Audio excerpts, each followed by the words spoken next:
Padre, me presento ante ti en el nombre de Cristo Jesús. Tú mereces, Señor, toda la gloria y la honra, la alabanza. No hay nadie como tú, Señor, en los cielos, ni en la tierra, ni bajo de la tierra.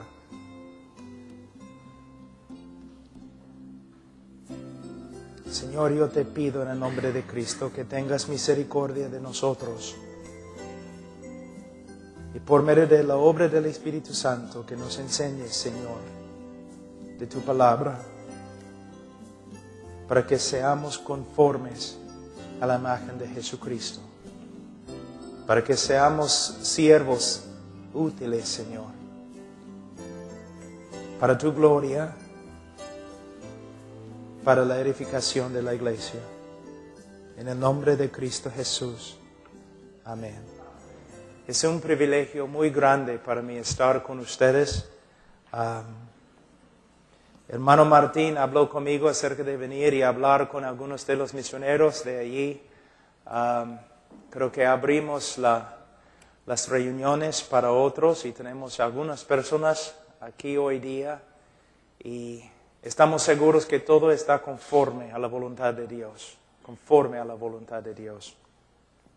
La semana pasada nosotros estuvimos en la selva, en como 3 horas de Tarapoto, un lugar que se llama Tarapoto, y creo que todos los hombres que estaban conmigo se enfermaron, entonces creo que no somos muy espirituales.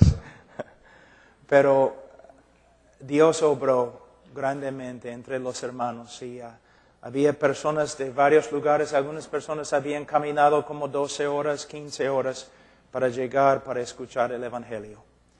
Hoy día, de lo que entiendo en esta conferencia, se va a hablar de la gracia soberana, el poder de Dios en la salvación del hombre. En el día de hoy hay un problema. No estoy diciendo eso porque soy profeta o porque sé más que los demás. Pero hay un principio bíblico que cuando estudiamos el Nuevo Testamento debemos hacerlo en el contexto de toda la Biblia. También hay un principio de la hermenéutica. La hermenéutica es simplemente el estudio de cómo estudiar la Biblia. Y el principio importante que se aplica aquí en el día de hoy es: siempre debemos hacer nuestra teología en el contexto de la iglesia. ¿Qué significa?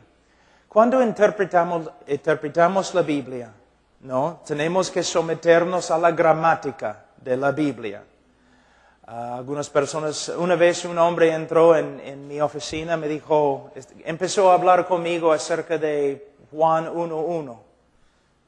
Como en el principio era el verbo, y el verbo era con Dios, el verbo era Dios. Y él me dijo, en griego, pastor, el verbo proviene de la palabra rema.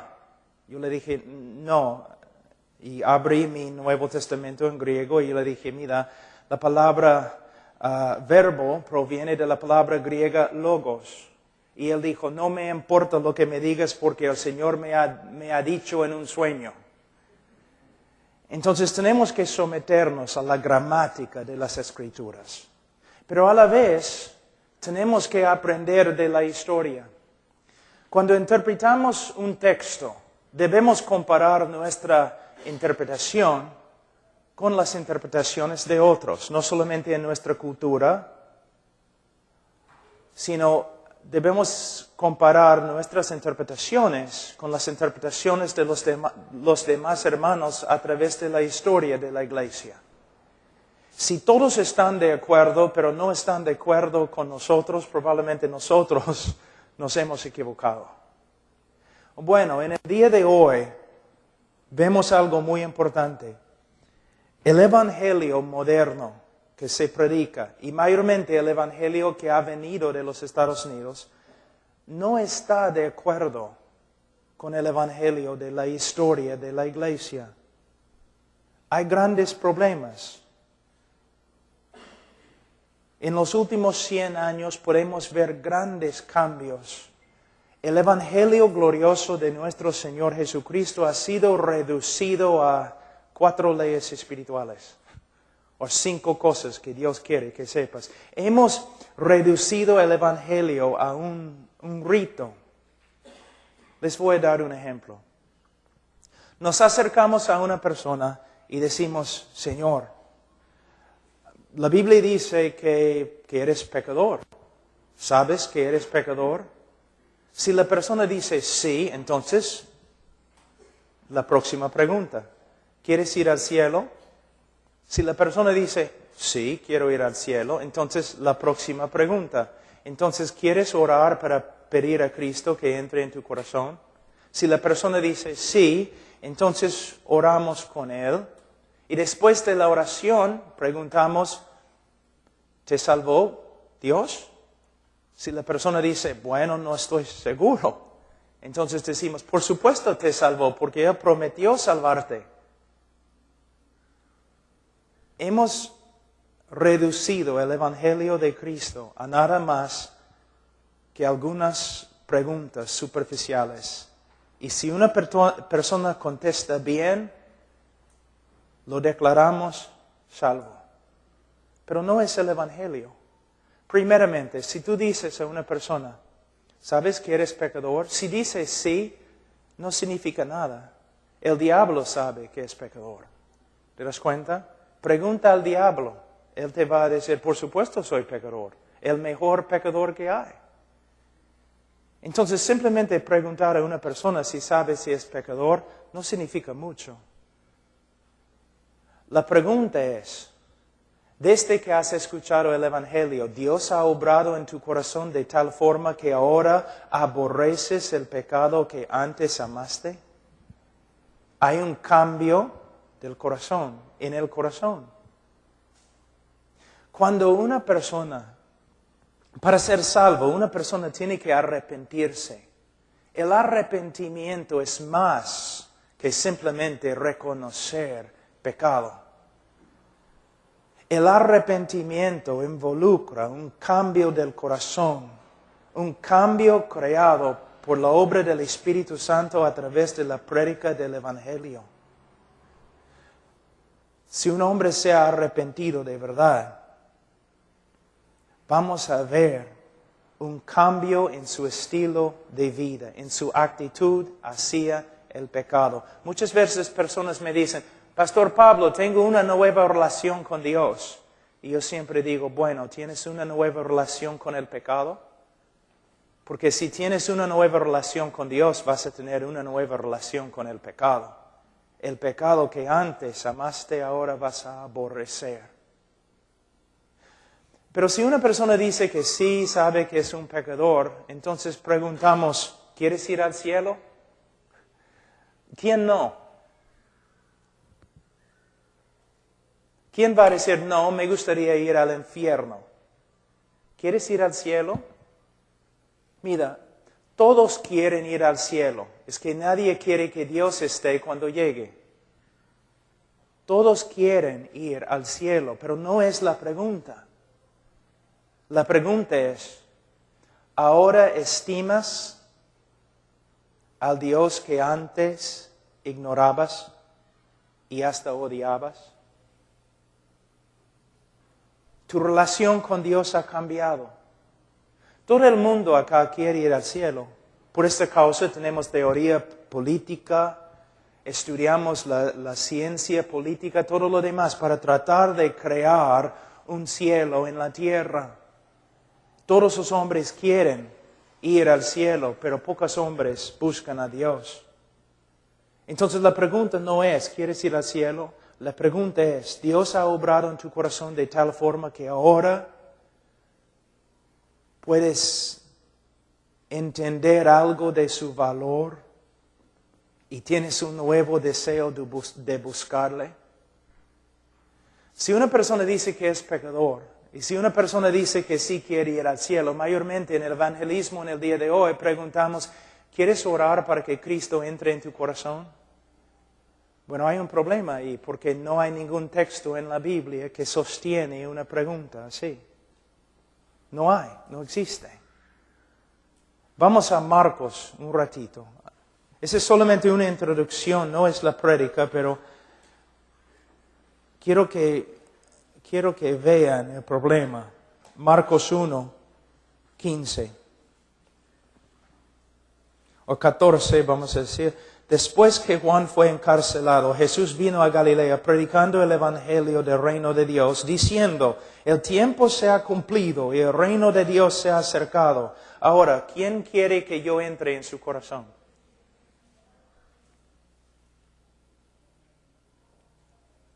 No dice esto. ¿Qué dice? Arrepentíos y creed en el evangelio. En el día de Pentecostés, después de predicar, Pedro no dijo, ¿cuántos quieren recibir a Cristo? Levanten la mano. Si has levantado la mano, pasa adelante. A los que han pasado adelante, repiten conmigo esta oración. Lo siento, no se encuentra en las Escrituras. Es algo fabricado por los hombres. Es un método de evangelismo. Y por causa de este método de evangelismo, 65% de las personas en los Estados Unidos se creen cristianos. Cuando mayormente los teólogos dirían que entre los que confiesan a Cristo, menos que 10% de verdad son cristianos. Es como una fábrica produciendo creyentes falsos. ¿Por qué? El evangelismo que practicas, ¿dónde aprendiste tu método? De otra persona que practicaba el mismo método, de otra persona, de otra persona, de otra persona, pero no de las Escrituras.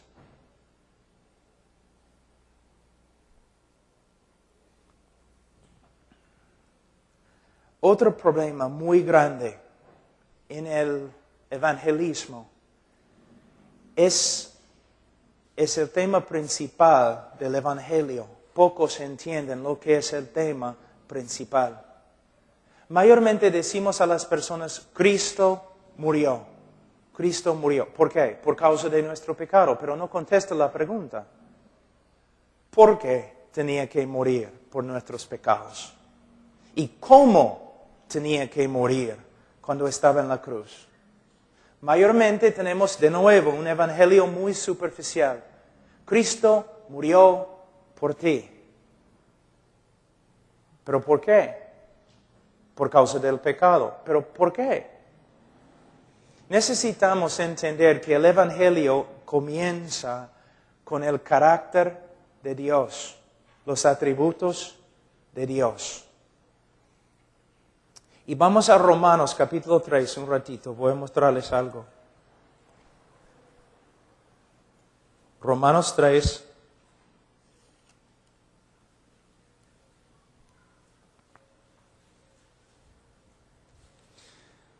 En versículo 25, hablando de la persona de Jesucristo, las Escrituras dicen, a quien Dios puso como propiciación por medio de la fe en su sangre para manifestar su justicia a causa de haber pasado por alto en su paciencia los pecados pasados, con la mira de manifestar en este tiempo su justicia a fin de que Él sea el justo y el que justifica al que es de la fe de Jesús. Muchos teólogos han dicho que este texto es el texto más importante en toda la Biblia. Y de hecho, si no entiendes este texto, sería muy difícil predicar el Evangelio. ¿Qué está diciendo Pablo? Él habla de una palabra muy importante, propiciación. ¿Sabe lo que es? Él habla de la necesidad de que Dios sea justo y el que justifica al pecador. Aquí podemos ver la parte principal de lo que es el Evangelio. ¿Por qué Cristo tenía que morir y cómo tenía que morir? Primeramente, tienes que ver algo. Si Dios es justo, Él no puede perdonar. Si Dios es justo, Él no puede perdonar. Les doy un ejemplo, es un ejemplo que doy siempre. Vamos a decir que alguien ha matado a toda tu familia y tú capturas a la persona que ha asesinado a tu familia. y lo lleves a la policía. Y la policía presenta al asesino al juez. Y el juez mira a la persona que ha matado a toda tu familia y dice, soy un juez lleno de amor, por eso te perdono. Te perdono. Vete. ¿Cómo vas a responder? Tú vas a decir que el juez es más corrupto que los mismos criminales a los cuales él da libertad. Tú vas a escribir el presidente, el Congreso, quizás vas a llamar el periódico para quejarte acerca de un juez tan corrupto como él. ¿Por qué? El juez tiene que hacer justicia. Si un juez no hace justicia, no es un juez justo. Dios es el juez de toda la tierra. Él no puede simplemente perdonar al pecador. Antes que Él puede perdonar, Él tiene que satisfacer su propia justicia. Alguien tiene que pagar. Tú dices, claro, Cristo tenía que pagar, pero ¿cómo? En el mundo hispano hay algo que yo he dado hay algo que llamo el evangelio romántico. Es un evangelio que no tiene mucho que ver con las Escrituras. Presenta a Jesús como un mártir.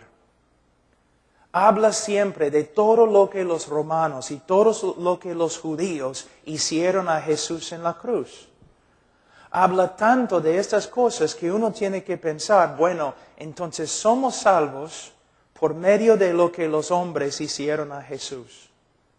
Somos salvos porque ellos lo clavaron a una cruz. Somos salvos porque le golpearon. Somos salvos porque traspasaron su corazón con una lanza. Entonces, por medio del sufrimiento de Jesús causado por los hombres, Dios nos justificó. Dios satisfizo la justicia por medio de lo que Jesucristo sufrió a las manos de los hombres. No. El sufrimiento causado por los hombres tiene mucho que ver con nuestra redención. Pero lo que tienes que ver es lo siguiente. Isaías 53:10. Isaías 53:10. ¿Qué dice?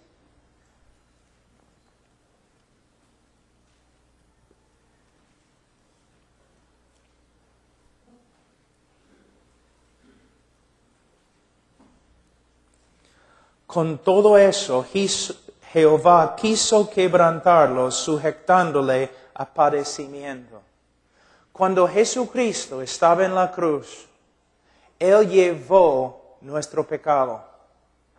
Y toda la ira de Dios, todo el castigo de Dios, todo el aborrecimiento de Dios, justo aborrecimiento de Dios contra la maldad del hombre, cayó sobre su Hijo. Nosotros debemos morir separados de Dios y pasar toda la eternidad separados de Dios. En la cruz, Cristo llevó nuestro pecado fue imputado a Cristo. ¿Y qué clamó Cristo a Dios? Dios mío, ¿por qué me has desamparado? Entonces, una separación entre el Hijo y el Padre. Y toda la ira de Dios que debe caer sobre ti, cayó sobre el Hijo. Somos salvos, justificados, no principalmente por causa de lo que los romanos hicieron a Jesús en la cruz. Somos salvos por medio de lo que el Padre hizo a su propio Hijo en la cruz. Lo quebrantó. Una ilustración que quizás puede ayudarte es la historia de Abraham e Isaac. Abraham dice de él que él llevó a su hijo, su único hijo que amaba, a la montaña. Y allí, según el decreto de Dios, iba a matarlo. Pero cuando Abraham no se sometió a la voluntad de Dios y estaba por matar a su hijo, un ángel clamó y dijo, no, Abraham, Dios va a proveer. Isaac, no, salió salvo. Tú dices, qué bonita historia, qué fin de la historia tan bonito, ¿no? Pero no es el fin de la historia. 2000 años después, Dios el Padre puso su mano sobre la frente de su hijo, agarró el cuchillo y mató a su propio hijo. Alguien tenía que morir bajo la ira de Dios para satisfacer la justicia de Dios. Tengo una pregunta. ¿Has escuchado el Evangelio muchas veces predicado? ¿Cuántas veces has escuchado lo que acabo de enseñar yo? Casi nunca. La énfasis siempre, lo que los hombres hicieron a Jesús, ¿no es cierto? Siempre.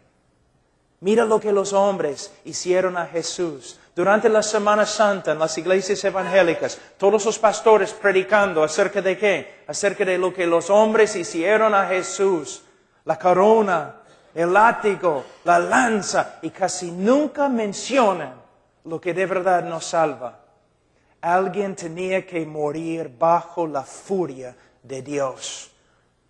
Su ira, su justicia, para satisfacer su justicia. Ahora puedes entender por qué el Evangelio tiene poco poder en el día de hoy. Porque no estamos enseñando el Evangelio. Ahora, voy a pasar un poquito. Mañana voy a empezar con la depravidad humana.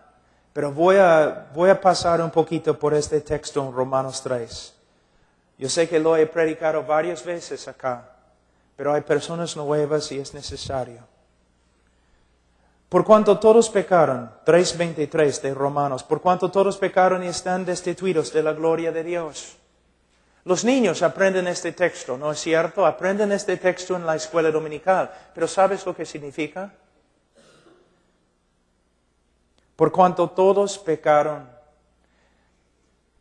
Las confesiones históricas de la Iglesia cristiana definen el pecado como cuando uno no se conforma a la voluntad de Dios. Cuando uno se extravía de la voluntad de Dios, es pecado. Pecado. En el día de hoy el pecado no significa mucho, porque mayormente los predicadores no predican con respecto al pecado. Rara vez se menciona, y cuando se menciona no se explica. Cuando estamos predicando el Evangelio de Cristo, tenemos que hablar mucho del pecado. Mucho. ¿Por qué? Porque el hombre tiene que entender que está perdido antes que va a buscar la salvación. Voy a usar el apóstol Pablo como un ejemplo. El libro de Romanos no es una teología sistemática, pero tiene, ¿no?, algunas características de una teología bien ordenada, casi sistemática. Pablo iba a ir a la iglesia en Roma y luego iba a ir a España, y él está enviando una carta para enseñarles lo que él creía. Fíjate. En los primeros 3 capítulos del libro de Romanos, ¿qué hace Pablo? Él lucha bajo la inspiración del Espíritu Santo y con toda su fuerza intelectual, él lucha para lograr una cosa: condenar a todo el mundo. ¿De verdad? Condenar a todo el mundo. 3 capítulos dedicados ¿a qué? A condenar al mundo, a demostrar el pecado del mundo, del hombre, y la condenación que es el resultado de su pecado. Y termina aquí en capítulo 3, puedes decir aquí, Versículo 19, pero sabemos que todo lo que la ley dice, lo dice a los que están bajo la ley, para que toda boca se cierre y todo el mundo quede bajo el juicio de Dios. No podemos tratar el pecado ligeramente como se hace en el día de hoy. ¿Te das cuenta? La mayoría de las iglesias crecen porque hablan de victoria, milagros, prosperidad, dones, un montón de cosas. Pero están haciendo igual como los falsos profetas en el libro de Jeremías, paz, paz, cuando no hay paz. Gente que está hablando de sus dones, sus milagros, su victoria, su prosperidad, mientras viven en pecado. Sus hogares son un desastre. Hablan, caminan, se portan como diablos. Muchas personas en el día de hoy que están en las iglesias evangélicas ni son salvas. Y una de las razones por las cuales no son salvas es porque los predicadores no están predicando el evangelio. Tenemos que enfrentar al hombre con su pecado. No debemos ser hombres enojados, ni con espíritus críticos, ni nada así. Pero si amamos a los hombres, tenemos que hablarles de su pecado. Y tenemos que luchar, como el apóstol Pablo, para exponer su pecado, para manifestar su pecado, para que puedan ser sanos después. Mi mamá murió hace 2 años de cáncer, 1 año y medio. Yo recuerdo cuando fuimos al médico, era un buen médico, y él, yo podía ver cuando entraba en el cuarto, él estaba un poco preocupado y triste, y por fin se acercó a mi mamá y dijo, señora, usted tiene cáncer, y si no operamos ahora mismo, usted va a morir. Y aunque no hacemos todo lo posible, es todavía posible, probable, que vas a morir. Ahora, fue muy difícil, ¿no? El médico tuvo que hacer algo muy difícil, enfrentar a mi mamá con su problema. Pero si no lo hubiera hecho, habría sido un médico inmoral. Inmoral. Si él dice, no tengo miedo, no quiero hacerle daño, ella se va a ofender, no puedo decirle que tiene cáncer.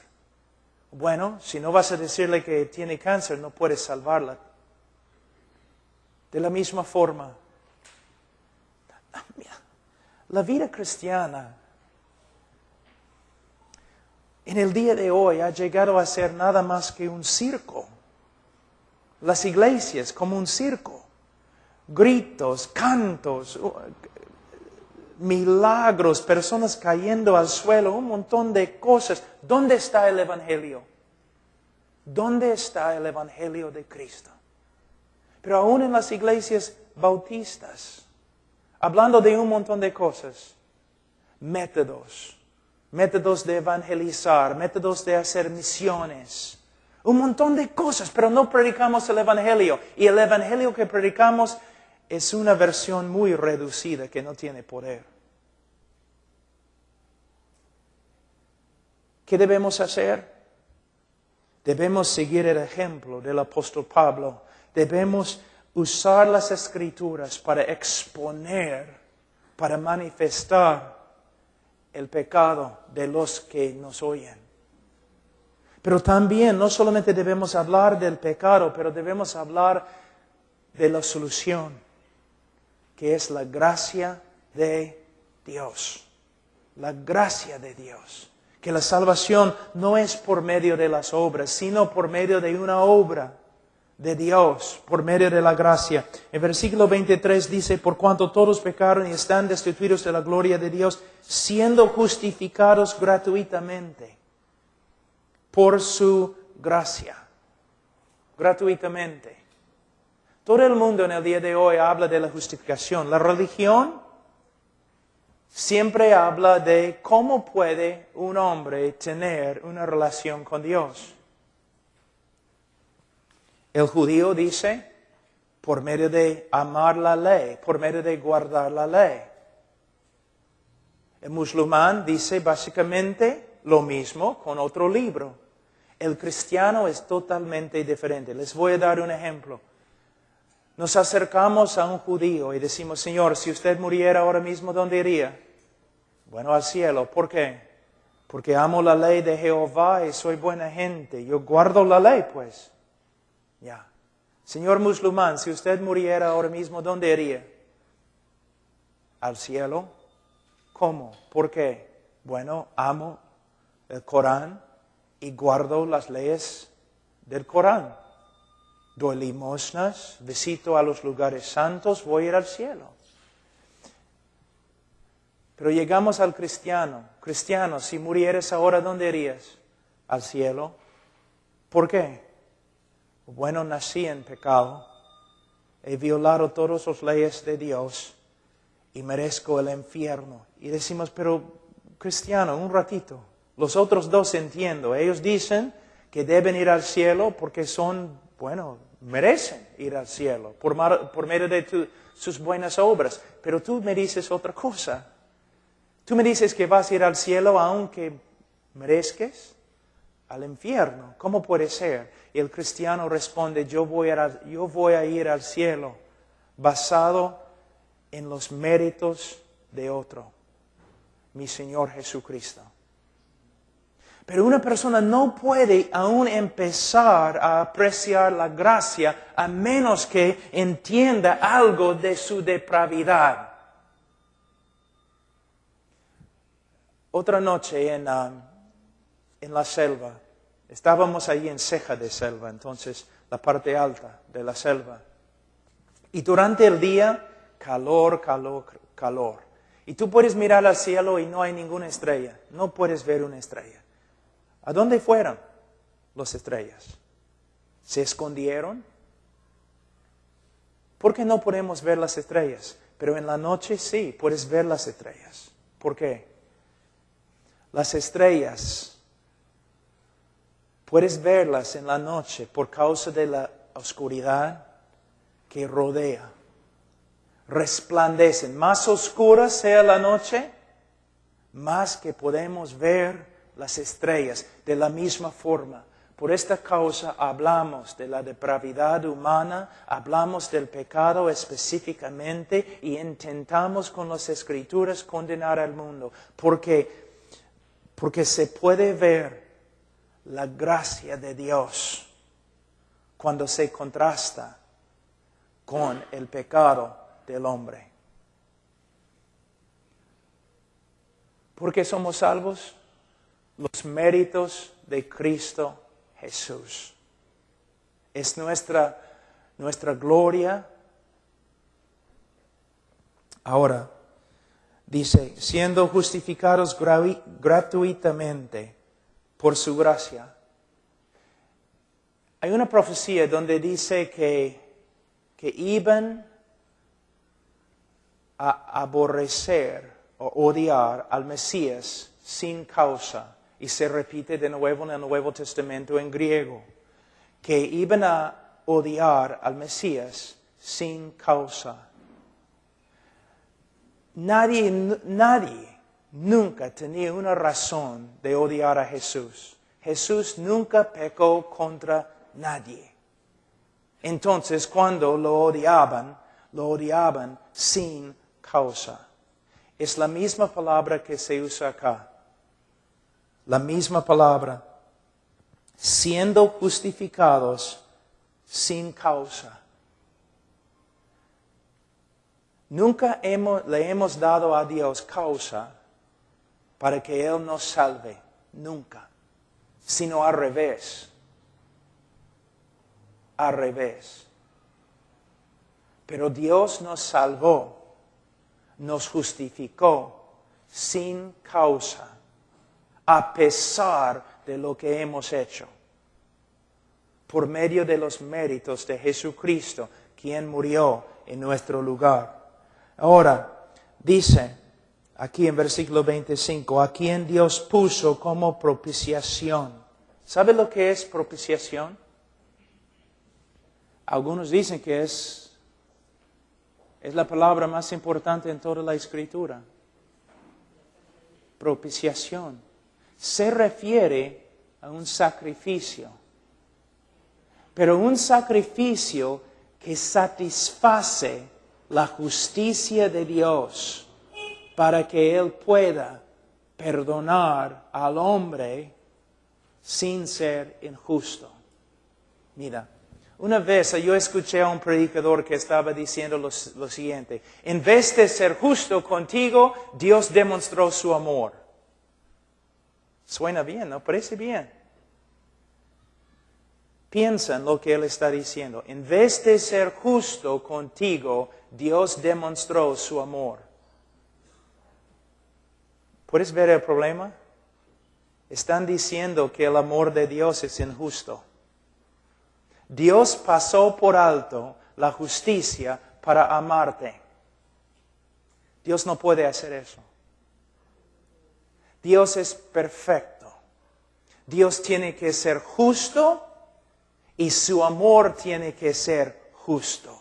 Él tiene que hacer el justicia mientras ama. Y este es el problema y la razón por la cual necesitamos una propiciación.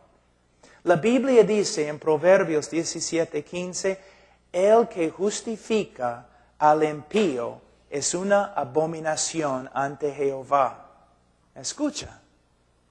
Hemos leído en Romanos que Dios nos justificó aunque éramos impíos. Pero la Biblia dice, el que justifica al impío es una abominación. Entonces, ¿quiere decir que Dios es una abominación porque Él nos justificó y éramos impíos? ¿Ves? Ahí es el problema más grande. Es el centro del Evangelio. ¿Cómo puede Dios, como Pablo dice aquí en Romanos 3, cómo puede Dios ser justo y a la vez justificar al impío? Es el problema más grande de las Escrituras. Si Él es justo, tiene que condenar al impío. Pero si nos condena, no hay esperanza de salvación. Si Dios hubiera condenado toda la tierra, todos los hombres al infierno, así, al toque, si lo hubiera hecho, no habría ningún problema filosófico ni teológico, porque es exactamente lo que la tierra merece. Es exactamente lo que el hombre merece.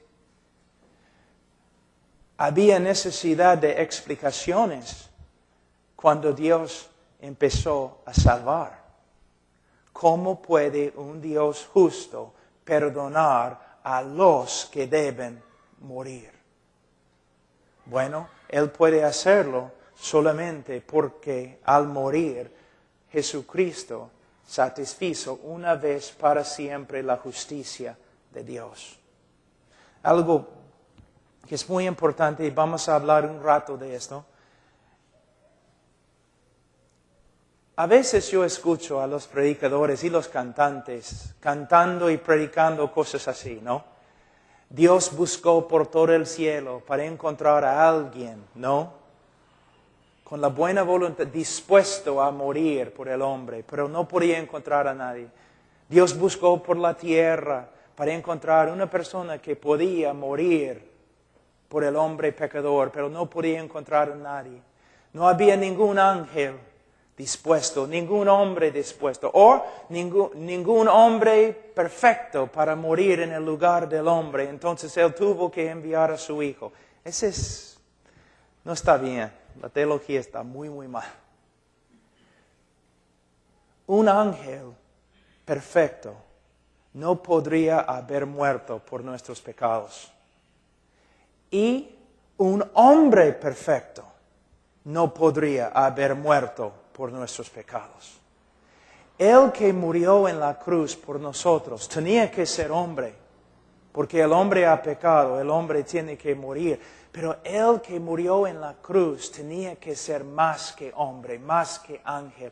Él tenía que tener un valor infinito. Por eso Dios llegó a ser hombre. Y caminó sobre la tierra y vivió una vida perfecta. Y según el plan predestinado de Dios, Él fue clavado en una cruz. En la cruz, Él llevó el pecado de su pueblo y llegó a ser una maldición ante su propio Padre. Mira, Gálatas capítulo 3, un ratito.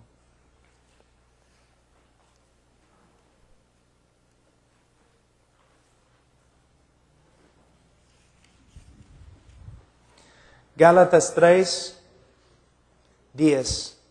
Porque todos los que dependen de las obras de la ley están bajo maldición, pues escrito está, maldito todo aquel que no permaneciere en todas las cosas escritas en el libro de la ley para hacerlas. En el día de hoy, en muchas iglesias, una maldición significa, bueno, uno se enferma, o uno no prospera económicamente. No hay ninguna palabra en ningún idioma que puede describir cuán horrible es ser bajo una maldición.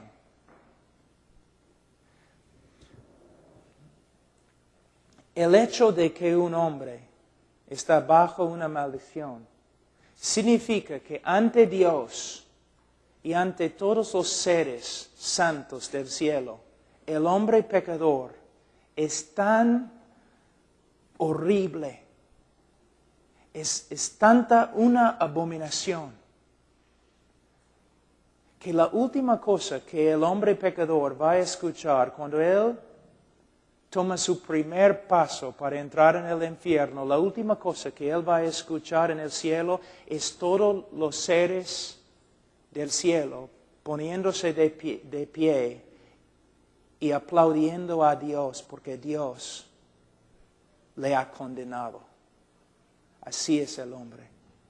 Así tan feo es el hombre.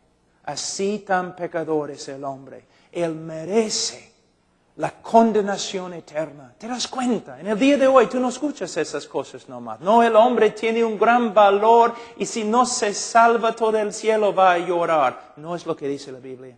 La Biblia dice que el hombre es un pecador depravado que merece el infierno. En el día de juicio, aún los hombres condenados van a pararse ante Dios y van a decir, el juez de toda la tierra ha hecho bien.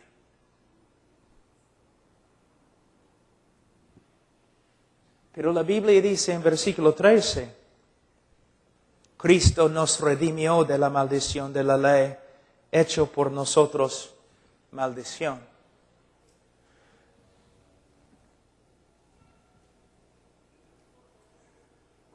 ¿Sabe que yo tengo problemas cuando hablo en español? Muy limitado. Pero con respecto a este tema, aún en inglés, me faltan palabras. No hay manera de describir de verdad lo que sucedió en la cruz. Imagínate todas las maldiciones que puedes encontrar en el Antiguo Testamento. Todas las maldiciones que existen allí. Y de ahí ponerlas sobre Jesús. Lo contrario de todas las bendiciones que se encuentran en el Antiguo Testamento sobre Jesús. Toda la ira de Dios contra Él. Cuando Él estaba en Getsemaní, Él oró 3 veces, que pase esta copa de mí.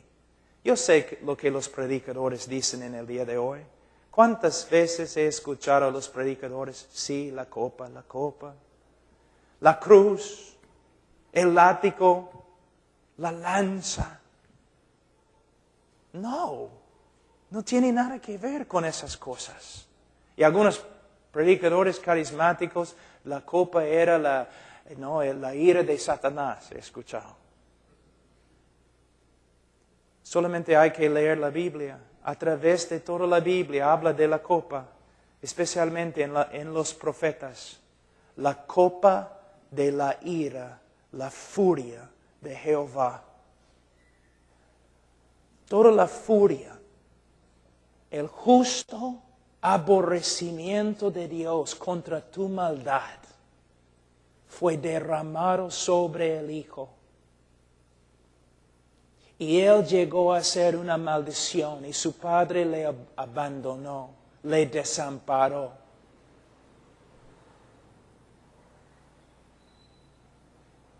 Por eso cuando dijo consumada es, habréis cancelado, pagado por completo, una vez para siempre. En la cruz, Él satisfizo la justicia de Dios, pagado. Y ahora Dios puede perdonar al impío y a la vez ser justo, porque pagó por sus crímenes con la sangre de su propio Hijo. ¿Cuándo es la última vez que escuchaste estas cosas en una prédica, en una iglesia? Cristo muriendo, aplastado, quebrantado bajo la ira de su Padre por causa de nuestra maldad. Ahora puedes ver que el Evangelio que se predica en el día de hoy, 4 leyes espirituales, 5 cosas que Dios quiere que sepas, prédicas superficiales, ahora puedes ver que no es el Evangelio.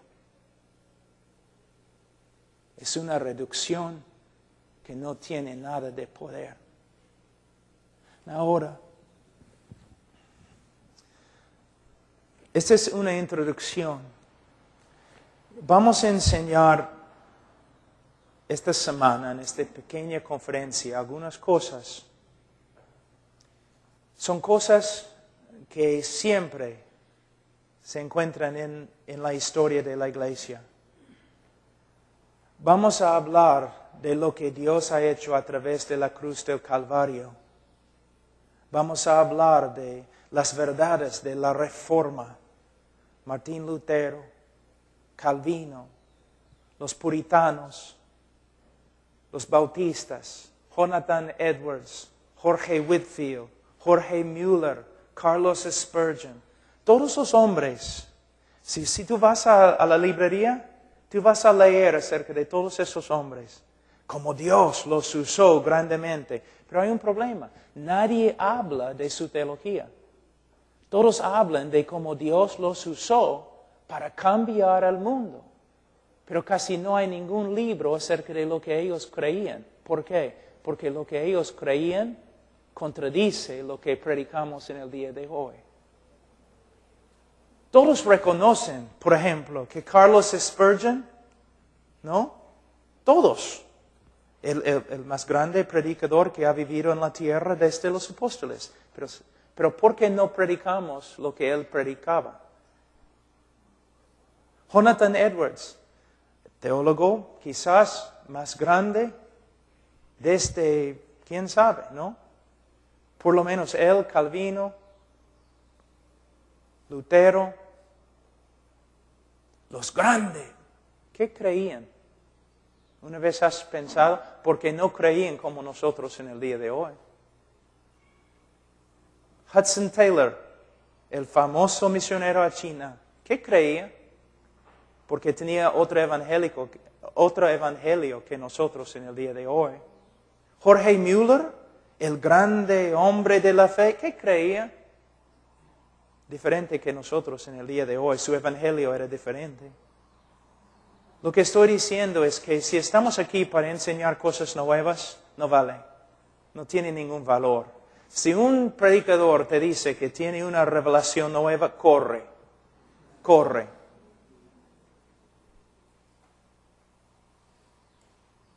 Queremos volver. Ahora, terminando.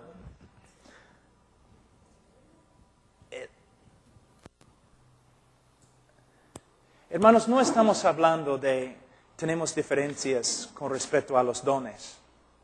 O tenemos diferencias con respecto a el bautismo, aunque sea muy importante el bautismo. Lo que estamos diciendo es que en el día de hoy, Los mismos evangélicos no están predicando el evangelio que se predicaba solamente hace 75 años atrás. Y por eso, mira, ¿no? Tienes tus campañas evangelísticas, ¿no es cierto? Un evangelista viene, cánticos y un montón de cosas, es un gran show y él predica y 100 personas reciben a Cristo durante la semana, pero domingo ninguno de ellos llega a la iglesia.